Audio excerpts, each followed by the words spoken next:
Oh, God, what I wouldn't do to that.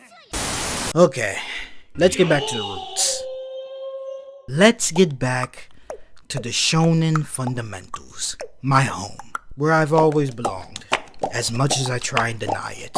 Deep in my heart, no matter how much I try and run from it, I always come back. And today I came to talk about a show that when it came out, had me in a fucking chokehold, but for some reason I never talked about it. And I don't know, I don't remember. I was probably talking about Rent a Girlfriend again. So now I'm back, and I'm back to talk about... Hey, get up and dance, man!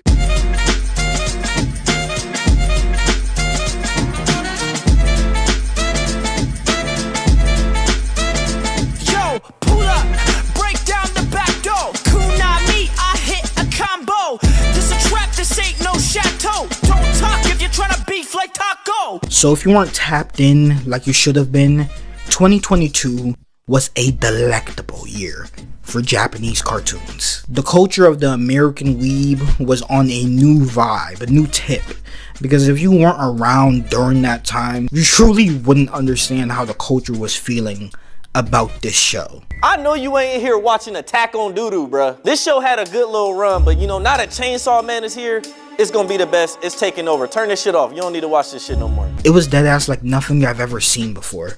The amount of hype this shit was getting was insane. It was getting more hype than the final season of Attack on Titan. It was getting more hype than anything from the Goku show that I've ever seen. Naruto, Sasuke, and Friends. Chainsaw Man Season 1 had more hype sprinkled on it than Demon Slayer at the time.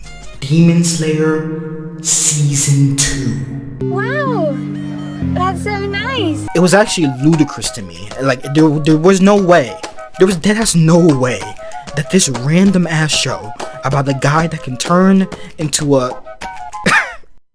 If you really think about it, how does anybody come up with something like this? Ain't no way a show like this can overshadow the final season of Mob Psycho, the final season of Bleach in the same year, Love is War Season 3, Spy Family, Summertime Render, Made in Abyss 2. Whoa, who put that there? These aren't just any shows. These are top tier shows I'm talking about, my guy. It's not like it didn't have any comp. We were putting our best soldiers out there, our best shows, and still, the show about a guy that can turn into a damn power tool was my anime of the year.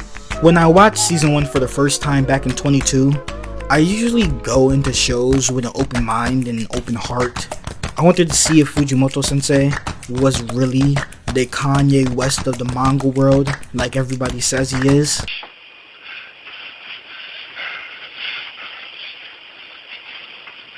I am a god. So, does Chainsaw Man Season 1 live up to the hype?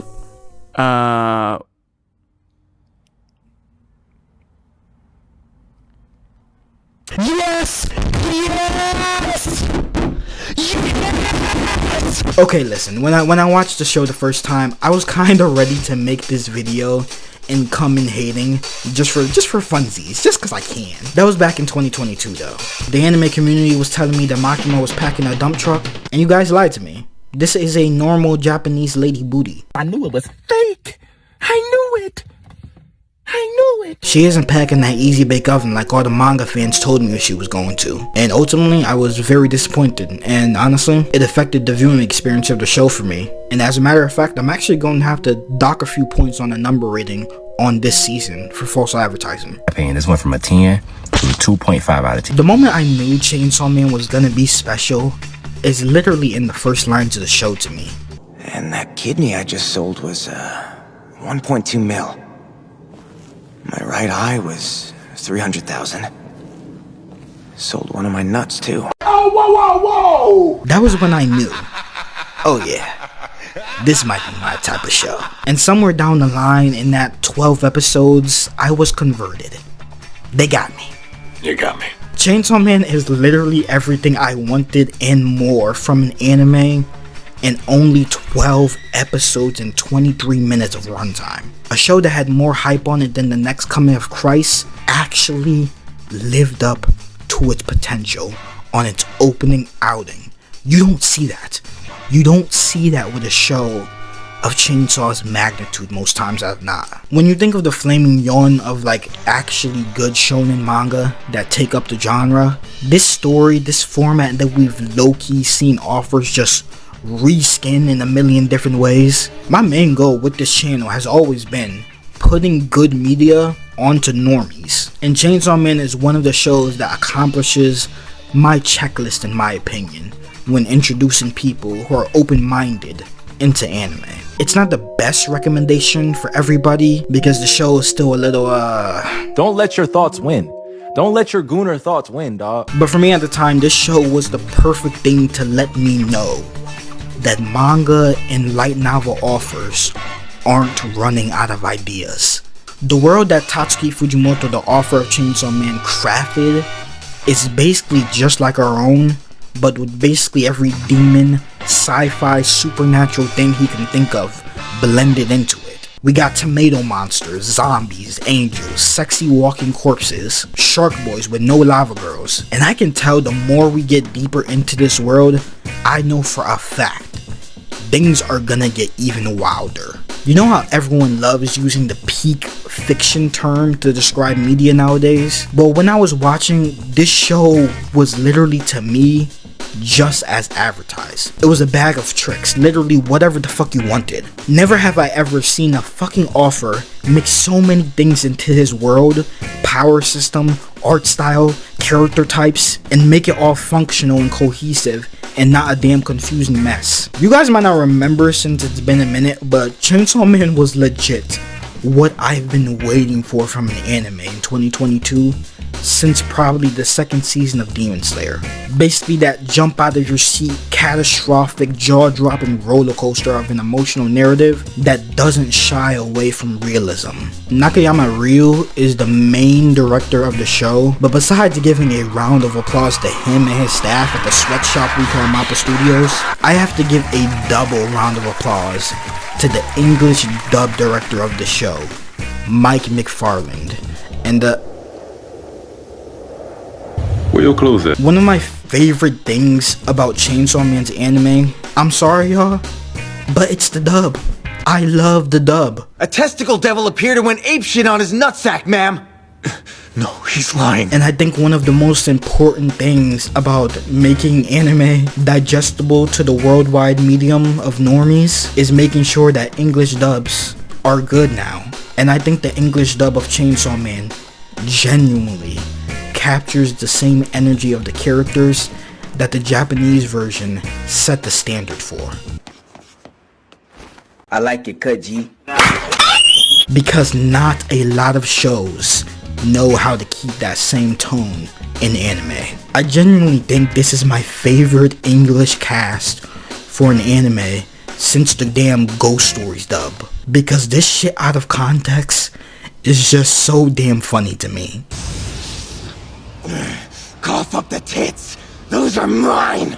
I know I'd go to some pretty extreme lengths to fondle some titties, though. Stop making crap up! Nay, I have made up no crap! Something about the way the characters speak, their cadence, their slang, it just feels so natural and real, like these insane ass people actually exist. Except for Aki. I'm the type who seldom flushes my feces. Not in this house. Why are you f***ing here, man? You're so old. Where's your wife? Go home to your family, dude. Bro sounds like his favorite pastime is mowing his lawn and stealing the Krabby Patty secret formula. I love that anime voice actor directors have finally figured out how to adapt real convos from Japanese to English translations seamlessly without it feeling robotic. Everybody in this cast is quirky as hell. You've gotten to a point where we don't have to do this daily.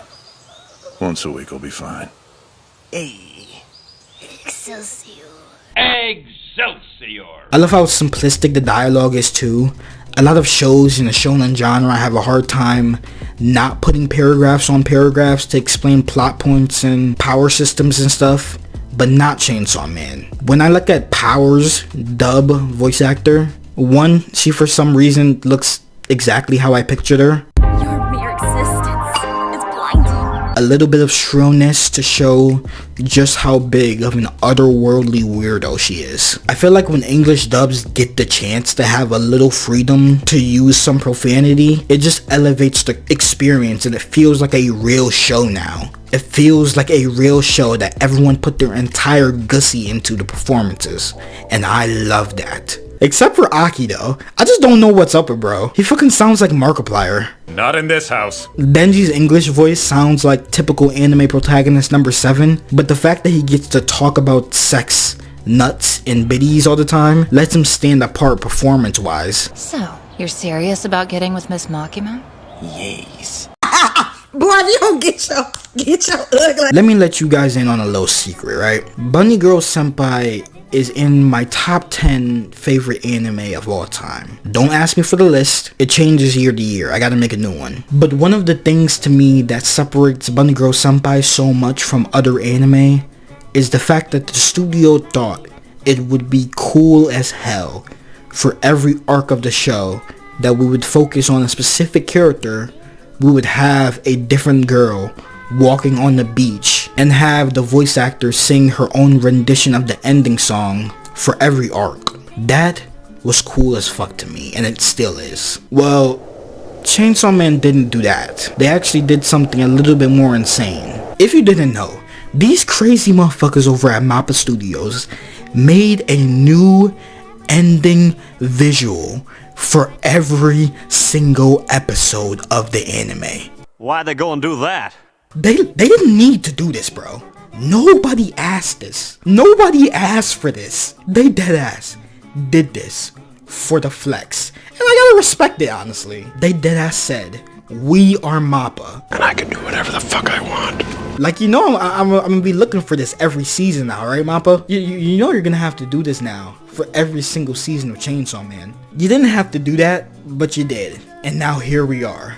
You might as well give me 12 new opening sequences as well, if that's the case. But on the real, I honestly would trade all 11 of these endings for 12 more episodes of the anime personally. Like, I actually don't know why they did this, because you know how much money for licensing they probably had to do to get a new song for every single ending visual? Besides Dorohedoro, Chainsaw Man is the only anime to ever do that. And oh, surprise surprise, guess who made that? MAPPA is really trying to be the GOAT of the anime production industry, and I kinda respect it. Fuck the big three, it's just big me energy. It's just too bad that the workers have to suffer in the process, because MAPPA changing the ending every episode doesn't mean that they slack with the overall quality of the show. I'd have to say I've seen a lot of anime in my life, and I think that Chainsaw Man is my favorite looking anime of all time.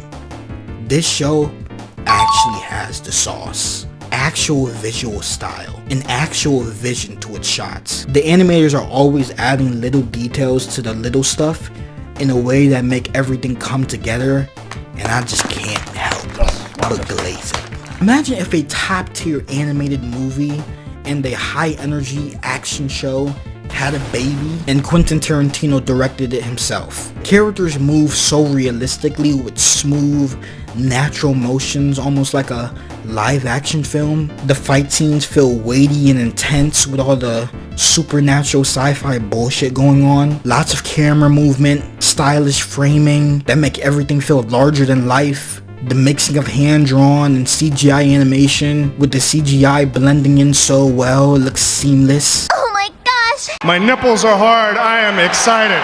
The color paletting is rich and moody, often shifting between dark, atmospheric tones and bright eye-catching highlights during action scenes. This is the nerd shit that people don't care about. But this is a Leopold video, and we care about that here.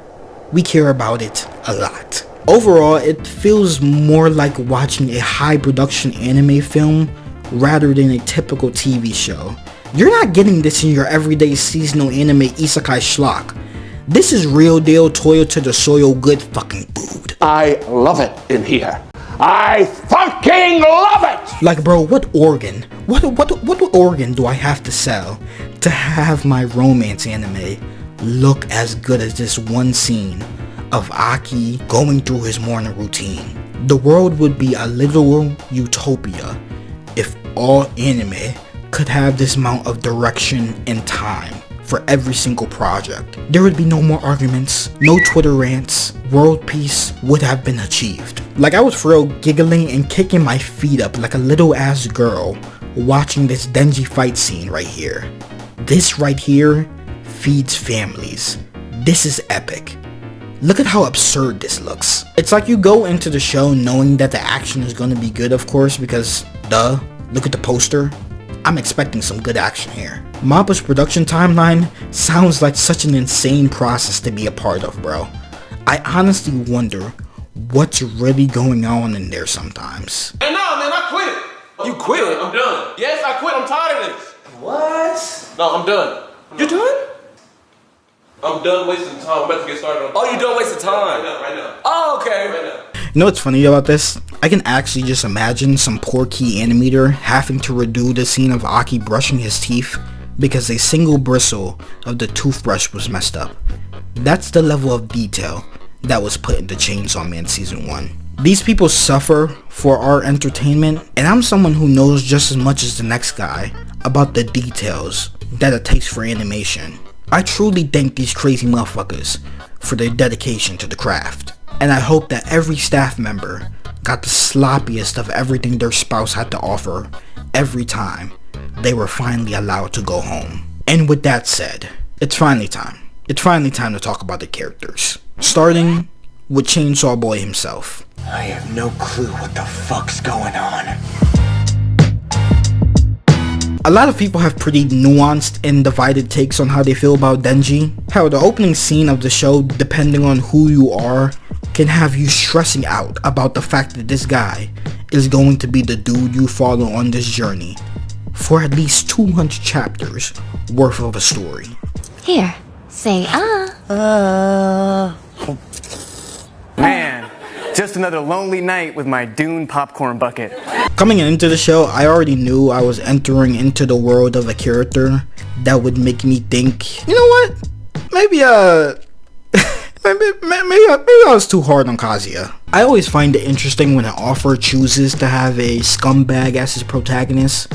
A guy that when you meet him is already at his lowest point in his life, to the point he's eating cigarettes for spare change. Yeah, I know he didn't eat it, but like, goddamn, bro put it in his mouth with no hesitation. And the best part is that you can hear the voice actor convey Denji's depression and his performance masterfully. I still really don't understand how a mob organization though expected a 10-year-old to come up with all that yen in one day if he didn't run into Pochito. And honestly, for this video, Denji is a lot more interesting of a character to look at deeper than I realized. Because the funniest thing about him is that people are gonna look at this character and gonna be like, you're a fucking weirdo. I'm sorry, you're a fucking weirdo. And I found one or two things I'm serious about.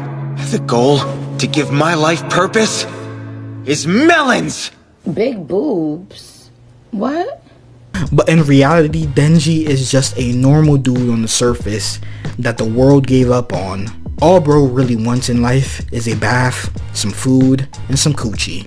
That's all he really needs to make his life a 10 out of 10. And honestly, same bro. Shit can really be so simple. For some reason, Denji really makes me think about all the normal, minuscule shit we stress about on a daily basis. It's like, yeah, gas prices just went up again. Wendy's just got rid of the 4 for 4. No! My girlfriend just cheated on me. But then I look at Denji and I'm like, yeah, but life could be worse. You don't want to be like this. For the first time, we actually get a protagonist in a popular anime in shonen that has one of the most unorthodox goals and ambitions in the genre. Be the Hokage? Be the Pirate King? Be the #1 hero? No! We got a guy that all he really needs is some yiddies. Why do we need to overcomplicate things? Shit can really be so simple. I love that Makima is a walking, running, speeding bullet train of a red flag, but when you grow up like Denji, basically forced into slave labor, Insufficient funds! I cannot be the guy that will sit up here and say that I should look at Denji wrong right now for barking like a dog to the first girl that let him cop a feel. And I'm kind of semi-appreciative to how horny Fujimoto made this story and these characters really. I know it's 2025 and it doesn't really feel good right now since we live in the age of the goon. We got fucking adult film award ceremonies, OnlyFans, and literal degeneracy 2 clicks away. To give Denji some leeway, even if he didn't come back from the dead, blessed with chainsaw powers, I would still be letting my intrusive thoughts fly as much as him. Denji, are you going to kiss somebody? Oh, hell no! What a shame. You don't want to kiss me anymore? Hell yeah! He's refreshing. We really don't get too many Denjis here in the shonen genre, believe it or not. So you guys don't need to really come for me if I'm not too hard on this character compared to shows I've covered in the past. Denji's kind of a breath of fresh air to me in this genre. I really love how he isn't able to process grief properly at all. Fujimoto is a different type of writer, and I have a feeling that he's the type of author that doesn't mind Game of Thronesing iconic main characters for the sake of storytelling. And I'm really interested how all that loss will affect Denji moving forward, if at all. Because to be honest, y'all, I kind of relate to Denji. In a way, I've never had to personally face grief yet that would put me in a space to care about another person that deeply. It's honestly kind of strange, because knowing I can relate to an insane character like Denji makes me like him a little bit more, honestly. We see so much death online now, whether on her phones or in person, that I feel like a lot of people, not just me, are so inhumanly desensitized to death to the point we can relate to psychos like Denji. That shit's crazy. Denji asked himself if Makima died, would he even care? The person that literally took him out of his previous life from sleeping behind the Wendy's, fed him, gave him a 9-to-5 and purpose, and bro simply said, What if Miss Makima died? That one might actually sting. Bet I'd be bumming for a while. Like it'd take 3 days before I'd snap back to happy. But that's just it. If I've got warm baths, good sleep, breakfast, lunch, and dinner, I'm golden. That's crazy. Like, compare the lust he has for Makima versus the cute little brother-sister relationship he has with Power. Denji being so morally gray is really cool to look at. Like, I like these two a lot. It's so weirdly cute how the two people that are the most detached from normal human emotion could form such a platonic and chaotic friendship, and probably my favorite dynamic in the show. You stand in the presence of power! Oh, we'll defeat them with these. It's a battle! Denji, take heart and follow me. My back is yours to protect! I'm out, man. That nigga's tripping. But now, let's talk about her. The devil is real. He's not a little red man with horns and a tail. He can be beautiful, because he's a fallen angel, and he used to be God's favorite.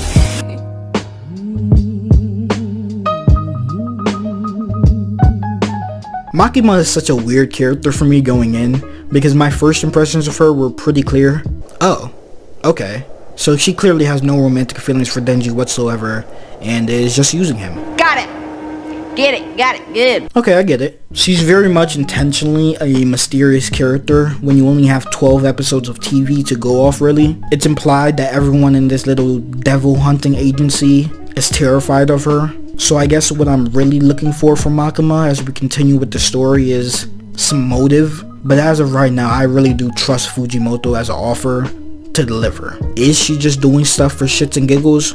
Or is she really doing stuff to try to prevent tragedies? Because I don't know what type of Kekkei Genkai she has in her eyes, but that shit's kinda broken. Are you even listening to me, Mishima? Oh my gosh. What do I do? But like I said, unfortunately, Chainsaw Man's hype kinda ruined the allure of Makima as a character to me. And I kinda hate that. I hate that something that through osmosis can be ruined before it even gets into my hands. Is she the main antagonist of the story, or is she just the evil sensei to our shonen big three? If all I had in my head going in was big booty boss lady that likes puppy play, I would have been less skeptical of her role in the narrative. But despite manga fans ruining everything for me as usual, she's still very much an interesting character. In a perfect world where gender doesn't change any social aspects to your life, you could probably gender swap Makima and nothing would change about her character. But since she's in Chainsaw Man, her being a woman is very, very vital to her character. and I really like that. Somehow Makima's femininity is pivotal to the story in a way I didn't expect. It's just that the way Fujimoto uses her, Makima's femininity is so pivotal to the story in a way I didn't expect. It's weird. The way Fujimoto uses her in a sort of messed up sexual parental role for Denji to control him is really twisted, and I like it. I really like that if it does turn out she is the big bad of the series. Makima isn't powerful just because she has broken abilities and leads a devil hunting task force. She's powerful because she's a woman doing all of this, if you get me. She isn't written as like a normal femme fatale sexual woman in media. She's usually looking bored as fuck in the show before she chooses to use her looks to her advantage. And I'll be honest, there is a whole conversation here about how Chainsaw Man is a great representation for the adult film world and how that world takes advantage of weak men for their own use. But I don't think you guys are ready for that conversation. Sucker bitches. I can't fuck with no sucker bitches. All them pretty ass females be having demon souls. I see them for what they are. I can feel your energy, my baby. You can't get near me. Makima barely feels like she's supposed to be in the show to me, for real. She feels like a fucking Jujutsu Kaisen character, to be honest. And if my hypothesis regarding where this show will go in the future, I'm going to be really interested in where this character can go. Okay. We can talk about Best Girl now. Alright, on your knees, mortal scum! Including so-called partners. You stand in the presence of power! Power? I was honestly surprised by how much I came to like Power, considering she's a monster inside a dead human corpse of some random ass girl, which is pretty wild when you think about it. That's a kind of like morbid as fuck, because she's somehow still insecure enough to pad her chest. Power is a very chaotically fun character.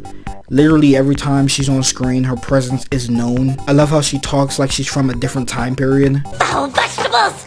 Be gone! I'm thinking of ways to win the Nobel Prize in order to battle my boredom. For once I have earned such glorious esteem, all you humans will kowtow to me. I'll then make a stepping stone out of that gilded coin and snatch the Prime Minister's throne! What better way to ensure the suffering of lowly mortals? And my first act shall be to implement a 100% sales tax! Nah, she's always like that. Oh. Because it really makes you think that because she's a blood devil that's just inhabiting a human body, we don't really know how old she really is. And I don't know if we're ever going to be told. But if I had to be honest, I kind of just love me an extrovert queen who's a little quirky, a little crazy, a little spicy.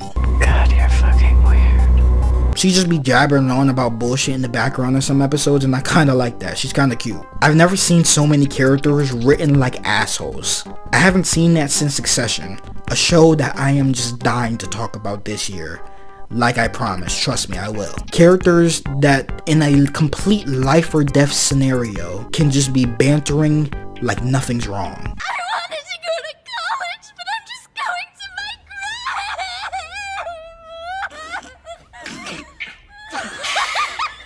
my One of my favorite mini arcs in the show is when the characters are sent to investigate a hotel to look for a piece of the gun devil. I promise it makes way more sense if you actually seen the show. And they all end up getting stuck inside the like infinite loop hallway that's inescapable unless you kill the devil that started it. And Denji just says, nah, y'all got this.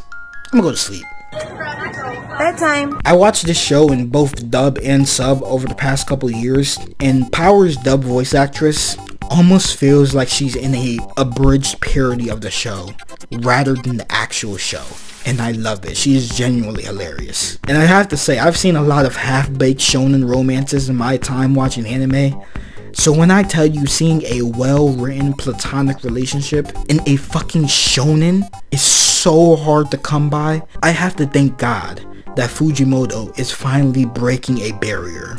I genuinely crave more well-written platonic relationships in anime stories you don't understand. Except that one scene in the bathroom. What are you doing, step bro? Aki Hayakawa is without a doubt my favorite character in the show so far. I always appreciate the normal dudes in a cast of weirdos, which makes him easy to latch onto, because when you understand the mathematics of the anime trio formula, you know the one I'm talking about. You always end up running into the same copy and paste formula in a shonen, just a little half tweak so you can't copy somebody else's work entirely.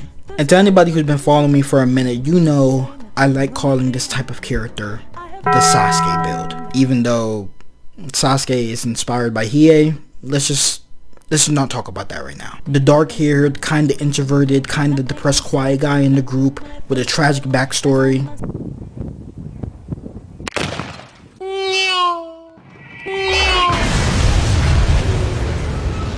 He gets to do all the cool stuff. He gets all the best fights. Formula in shonen anime that hasn't failed yet. I can't say that Aki is free from the Hiei build allegations, but he definitely has things about him that separates him from this trope that most people see in anime. I mean, when your main character is cooking your Deuteragonist for being a cliche, you can't tell me I'm not in the wrong with what I'm saying here. I love how much Aki's calm, cool aura has an effect on Denji. When he first moved in, he was just as much of a little gremlin as Power is.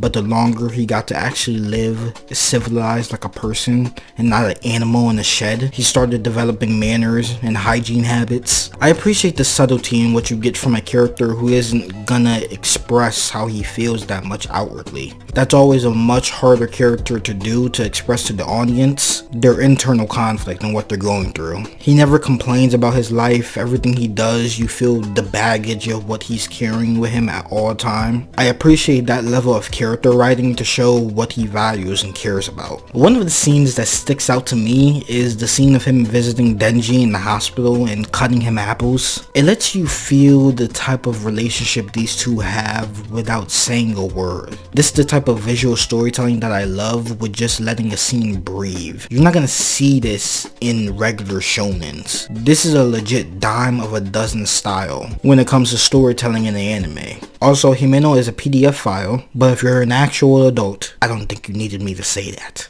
What the hell? Her tongue, it's melting in my mouth. Wait, I think that's... Holy cow, what are you showing me? Hey, come on! I can only imagine how traumatizing this was for someone like Denji. All you can remember from your first kiss is the girl yakking in your mouth afterwards. That is nightmares, only told in the scriptures. Well, since I'm talking about Himeno, let's talk about the episode she gets capped in, because I think it's my favorite episode of the show. Gunfire was a fucking trip for me, bro. This episode goes from 0 to 100 like crazy. We started by Denji almost getting statutoried. I drank my weight in alcohol last night, and now I'm blanking on everything. Did I happen to take advantage of you? Nope, nope, nope. Stop talking. Go to jail. Makima getting... Denji getting... Aki gets... I've never seen a main lead die 5 times in his show before episode 10 since Subaru from ReZero. Chainsaw Man is truly something you don't want completely spoiled to you, because I start to think about the show in the long run and how much it will be worth if you can stay celibate from it as much as possible. It's popular as hell. It's gonna get multiple seasons worth of material, and the finale in this season was actually a very, very satisfying close to a season, and didn't feel like we were just waiting for the next core of episodes so we can actually have an opinion about the series. Nigga, don't look at me like that. Yeah, I'm talking about you. I couldn't think of a better ending to an arc than our 2 main leads kicking the shit out of the villain that they just fought. Chainsaw Man Requiem scene, Hunter x Hunter Requiem scene. But you didn't hear that from me. You didn't get that from here. And all in all, I just wanted to be quick about this video. I just wanted to give my quick opinions about how I feel about Chainsaw Man before the movie comes out. I didn't talk about any of the other characters because like I said, we're getting a movie this year and probably multiple seasons after. So characters like Kobeni, Kishibe, and whoever else becomes a main character who's worth talking about will be in the inevitable next Chainsaw Man video, if this video does well and you guys want to see that. Chainsaw Man Season 1 is a rarity. You will never see a show so hyped up to oblivion actually come through and deliver on the product so well like this. And fuck it, I'll bring back the ratings for this video. 9 out of 10! I wasn't joking when I said that the Makima butt thing was going to factor into the rating.